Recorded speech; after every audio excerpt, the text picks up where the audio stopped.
नमस्कार साथियों, जय हिंद। क्या हाल चाल आप सभी के। उम्मीद करता हूँ आप सभी लोग अच्छे होंगे और बेहतरीन तरीके से अपनी तैयारी में लगे होंगे। तो आइए आज के वीडियो में हम लोग ले आए हैं जनरल साइंस का प्रैक्टिस सेट। तो आइए इसमें पूरे 25 क्वेश्चन होंगे और बेहतरीन प्रश्न होंगे और हमारे साथ ऑप्शन का भी हम एक्सप्लेनेशन करेंगे आपको। ठीक है, तो आइए कर लेते हैं क्वेश्चन बेहतरीन तरीके से।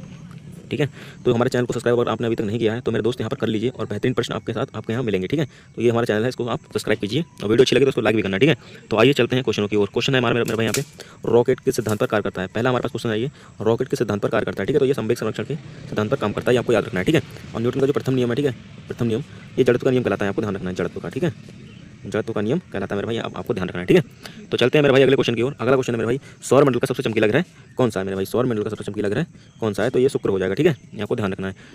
चलते हैं अगले क्वेश्चन की ओर मेरे भाई यहाँ से।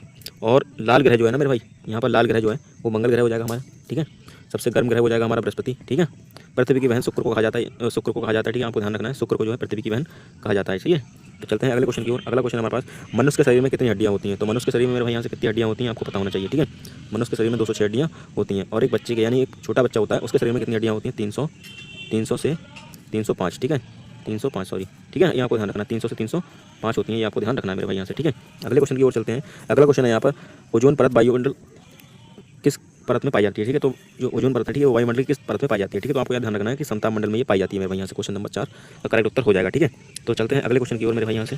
तो अगला क्वेश्चन रहेगा अपना, वो हो जाएगा, विद्युत बल्ब का फिलामेंट किसका बना होता है।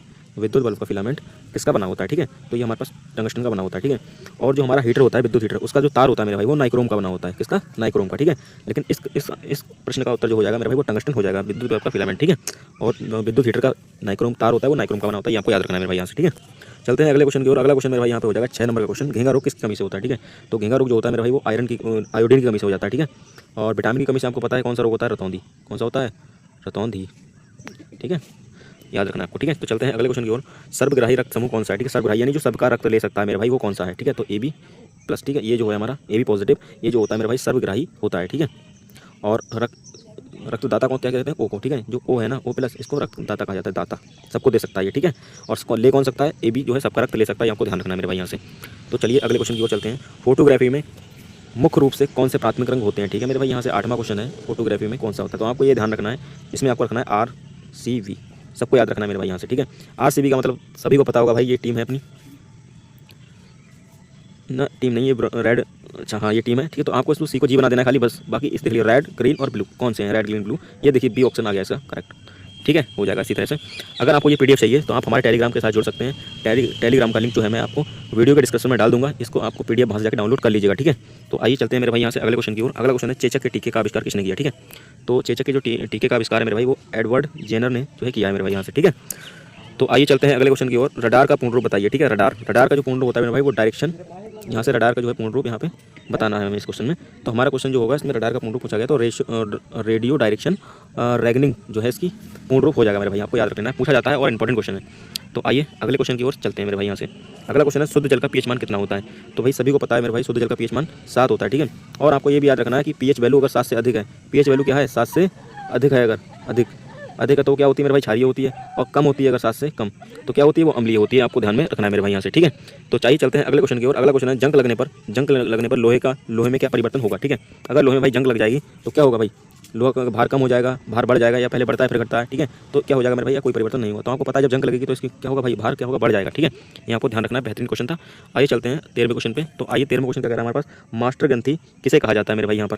ठीक है, तो मास्टर ग्रंथि किसे कहा जाता है आपको पता भाई, पीयूष ग्रंथि जो होती है मेरे भाई यहाँ से मास्टर ग्रंथि मतलब जो है मास्टर ग्रंथि कहलाती है मेरे भाई। ठीक है, तो अगला क्वेश्चन है मेरे भाई यहाँ से, ध्वनि की चाल अधिकतम कहाँ होती है। ठीक है, तो ध्वनि जो होती है मेरे भाई वो स्टील यानी ठोस में जो है ज़्यादा तेज चलती है। ठीक है, और निर्वात में ध्वनि होती है नहीं चल पाती है, यहाँ पर क्या होती है, 0 होती है, और यहाँ होती है मैक्सिमम होती है। ठीक है, मैक्स, ठीक है मैक्सिमम होगी, तो ये आपको ध्यान रखना है। ठीक है मेरे भाई, तो आइए चलते हैं अगले क्वेश्चन की ओर। अगला क्वेश्चन है भाई, किस विटामिन की कमी से बेरी रोग होता है। ठीक है, बेरी रोग किस विटामिन की कमी से होता है मेरे भाई, तो बेरी हमको पता है बीमन की कमी से हो जाती है, और विटामिन A की कमी से क्या होती है, रतौंधी होती है, रतौंधी होती है। ठीक है, विटामिन D की कमी से आपको पता है ऑस्टोमलेशिया और रिकेट्स होता है बच्चों में। ठीक है, ये 2 रोग होते हैं विटामिन D की कमी से, ये आपको ध्यान रखना है मेरे भाई यहाँ से। और विटामिन C की कमी से स्कर्वी होता है, जो दांतों में होने वाला रोग है, मसूड़ों से दर्द होना, खून आना। ठीक है, ये स्कर्वी रोग है। तो चारों ऑप्शन बढ़िया तरीके से एक्सप्लेन कर दिए हैं, इसको तैयार कर लीजिएगा और बढ़िया क्वेश्चन है। ठीक है, कोई दिक्कत होती है तो आप कमेंट बॉक्स में कमेंट जरूर करें। ठीक है, तो आइए अगले क्वेश्चन की ओर चलते हैं, शुष्क बर्फ किसे कहा जाता है। ठीक है, तो 16वें नंबर का जो क्वेश्चन है मेरे भाई यहाँ से, 16वां जो क्वेश्चन रहेगा मेरे भाई यहाँ से, शुष्क बर्फ के बारे में पूछा गया। ठीक है, तो शुष्क बर्फ, सूखी आइस किसे कहते हैं। ठीक है, सूखा बर्फ, तो ये ठोस कार्बन डाइऑक्साइड। ठीक है, ठोस कार्बन डाइऑक्साइड, ये ऑप्शन नंबर 20 का बिल्कुल करेक्ट हो जाएगा मेरे भाई। ठीक है, तो आइए चलते हैं अगले क्वेश्चन की ओर। ओर। अगला क्वेश्चन मेरे भाई यहाँ से वायु दाब मापने के लिए किसका प्रयोग करते हैं? तो आपको पता है वायु दाब, ठीक है। तो वायु दाब जो है मेरे भाई यहाँ से बैरोमीटर के द्वारा मापा जाता है, ठीक है। लैक्टोमीटर से दूध की शुद्धता नापते हैं, ठीक है। हाइग्रोमीटर से जो है हाइग्रोमीटर से क्या होता है मेरे भाई यहाँ से मौसम की आर्द्रता को नापते हैं, ठीक है। आर्द्रता मापने के लिए। थर्मामीटर आपको पता है टेम्परेचर मापने के लिए प्रयोग किया जाता है, ठीक है। तो चलते हैं अगले क्वेश्चन की ओर मेरे भाई यहाँ से। तो अगला क्वेश्चन है मेरे भाई यहाँ से गोबर गैस में मुख्य रूप से कौन सी गैस का प्रयोग किया जाता है मेरे भाई यहाँ से, ठीक है। गोबर गैस में सबसे पहले किसका मतलब गोबर गैस का मुख्य जो है रूप कौन सी गैस का प्रयोग किया जाता है, ठीक है। तो आपको ये पता होगा मेरे भाई यहाँ से मीथेन गैस जो है ना मेरे भाई यहाँ से मीथेन, इसका जो मुख्य क्या है मीथेन गैस है, ठीक है। और एलपीजी का मुख्य रूप क्या है? एलपीजी का मुख्य जो है गैस कौन सी है? एलपीजी की। तो एलपीजी की क्या हो जाएगी मेरे भाई? ब्यूटेन हो जाएगी, आपको ध्यान रखना है, ठीक है।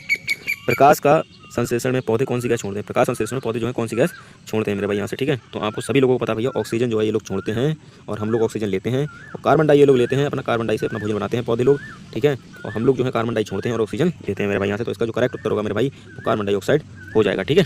तो आइए चलते हैं अगले क्वेश्चन की ओर। परमाणु बम के सिद्धांत पर काम करता है मेरे भाई यहाँ से। सभी लोगों को पता भैया परमाणु जो सिद्धांत है मेरे भाई वो नाभिकीय विखंडन पर काम करता है, ठीक है। और जो सूर्य है मेरे भाई सूर्य अपना, ठीक है, सूर्य इसमें नाभिकीय संलग्न की क्रिया होती है। कौन सी क्रिया होती है? नाभिकीय संलग्न की क्रिया होती है मेरे भाई, आपको याद रखना है, बढ़िया क्वेश्चन है, ठीक है। तो चलते हैं अगले क्वेश्चन की ओर। रक्त का थक्का जमाने में कौन सा विटामिन मदद करता है मेरे भाई, ठीक है। तो रक्त का थक्का जमाने के लिए क्या होता है? विटामिन के की जो है कमी हो जाती है, इसलिए रक्त का थक्का नहीं जमता है, ठीक है। तो मदद करता है कौन? विटामिन के, ठीक है। तो विटामिन ए जो है मेरे भाई ये आपको बता चुका है कि जो है इससे होने वाला रोग कौन सा है? रतौंधी नामक रोग हो जाता है। और विटामिन डी से जो है अपना ऑस्टिमुलेसिया और रिकेट्स होता है। और विटामिन ई की कमी से आपको पता है तंत्र की संबंधी समस्याएं हो जाती है मेरे भाई विटामिन ई से, ठीक है, ठीक है। तो आइए चलते हैं अगले क्वेश्चन की ओर। अगला क्वेश्चन मेरे भाई रहेगा गुरुत्वाकर्षण का नियम किसने दिया मेरे भाई? तो भाई सभी को पता है मेरे भाई, आसान क्वेश्चन है। जो गुरुत्वाकर्षण का नियम है मेरे भाई वो किसने दिया था? न्यूटन ने मेरे भाई दिया था, ठीक है। तो आइए चलते हैं अगले क्वेश्चन की ओर। और जो हमारे पास आइंस्टीन थे इनने ई इक्वल टू क्या दिया था? MC स्क्वायर, इस समीकरण का जो है इन्हें वो किया था मेरे भाई, खोज की थी, ठीक है, आइंस्टाइन ने। तो आइए चलते हैं अगले क्वेश्चन की ओर। बेहतरीन तरीके से आपको समझ में आ गया होगा। तो अगला क्वेश्चन मनुष्य के हृदय में कितने कोष्ठक होते हैं मेरे भाई? कक्ष की पूछ रहा है, कक्ष कितने होते हैं मेरे भाई? तो यहाँ पर सभी को पता है 4 होते हैं। स्तनधारी जितने भी होते हैं उनमें कितने कोष्ठक होते हैं मेरे भाई? 4 होते हैं मेरे भाई, ये आपको याद में रखना है। अगले क्वेश्चन में चलते हैं। वायुमंडल में ऑक्सीजन का प्रतिशत कितना होता है? ऑक्सीजन का पूछ रहा है मेरे भाई, तो 21% जो है मेरे भाई यहाँ से हो जाएगा करेक्ट उत्तर, ठीक है, 21% हो जाता है। नाइट्रोजन अगर पूछी जाती है, नाइट्रोजन अगर पूछता मेरे भाई यहाँ से तो हो जाता है 78%, ठीक है। वायुमंडल में 78% नाइट्रोजन होती है, ऑक्सीजन पूछा जाएगा तो इतना होता है, ठीक है। बाकी सारी गैसें होती हैं वो एक कार्बन डाइऑक्साइड कितनी होती है? 1% हो जाएगी मेरे भाई यहाँ से, बाकी जो बची वो 0.03% हो जाएगी मेरे भाई यहाँ से, ठीक है। तो बढ़िया तरीके से क्लियर हो गया होगा क्वेश्चन। तो आइए चलते हैं अगले क्वेश्चन की ओर। और अंतिम क्वेश्चन रहेगा इस प्रैक्टिस सेट का, ठीक है। और अंतिम क्वेश्चन मेरे भाई आ गया हमारे पास, शरीर का सबसे कठोर भाग कौन सा है मेरे भाई, ठीक है। तो शरीर का सबसे कठोर भाग जो होगा वो एनामेल हो जाएगा, ठीक है। एनामेल जो है मेरे भाई वो दांत में पाया जाता है और ये सबसे कठोर भाग है हमारे शरीर का, ठीक है। तो कैसे लगे प्रश्न जरूर बताएं, ठीक है। अगर क्लास अच्छी लगे तो एक प्यारा सा कमेंट क्लास के नीचे जरूर करें, ठीक है। तो मिलते हैं नेक्स्ट वीडियो में। और अगर इस क्लास की आपको PDF चाहिए तो आप हमारे टेलीग्राम चैनल के साथ जुड़िए।